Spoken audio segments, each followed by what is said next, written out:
Here is another follower submission that was sent to us at reddit-sedit.com. As a reminder, this story is not about me. Am I the dingle hole for trying to get to know my daughter-in-law? Y'all, we have a mother-in-law OP here. What?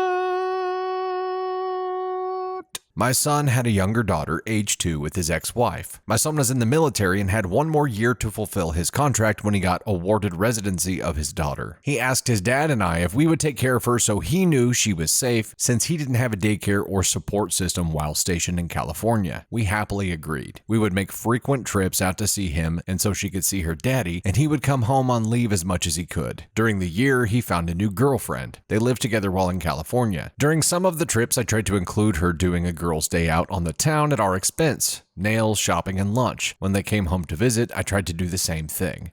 But she would just seclude herself in the bedroom. One time when my granddaughter jumped in her daddy's lap for attention, the girlfriend decided it was the exact moment she would demand kisses from him. Red flag number 1 to me. Finally, his last year was up.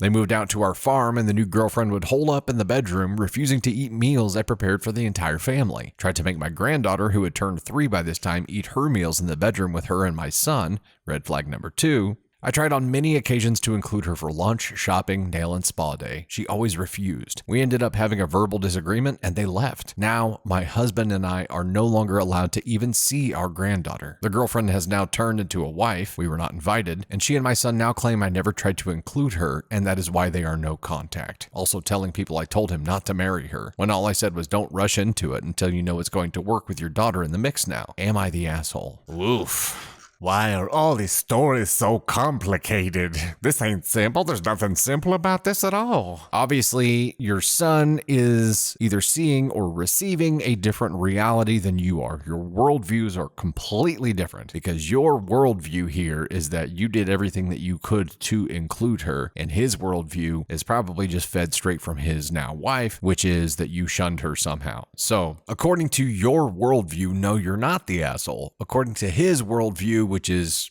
filtered from his wife, yes, you are the asshole. So if you are going to move past this, it's going to take a lot of communication with your son to try to figure out what exactly the he thinks happened there, explain to him what exactly you did, and then try to come to some kind of understanding. It sounds like the girlfriend, now wife, has some kind of issue with you that you just don't know about. Maybe you did something without realizing it. Who knows? But you got to find out if you want to have a relationship with your granddaughter. And I understand wanting to have a relationship with your granddaughter because you were her parents for a little while. So, gosh, this is tough. I mean, how bad do you want it? It comes down to that. Are you willing to have those painful conversations, those uncomfortable conversations to figure out what their worldview exactly is and what they're perceiving that you did wrong, so you can either clear up the misunderstanding or eat some crow just so you can see your granddaughter? How bad do you want it? It comes down to that. Guys, tell me what you think here. You may be seeing a lot that I'm not seeing. I'm not seeing ascon scale activity here because there's just a difference in worldviews here. This comes down to how bad do you want to see your granddaughter? And I assume it's pretty damn bad. So just be ready to have some uncomfortable conversations to provide some clarity for what you see, and understand that they're seeing something completely different than you're seeing. People are rarely seeing the same worldview, so just understand that their reality is different than yours. Try to come to some kind of common ground and let them know that you want to be involved in your granddaughter's life. Even if that means you two, you and the wife, not being besties, you can both be adult enough so that your granddaughter can have a relationship with you and your husband. That's where I'm at. It's a potential solution, at least. It's worth investigating because being cut off from your grandkids, I imagine, would be absolutely terrible.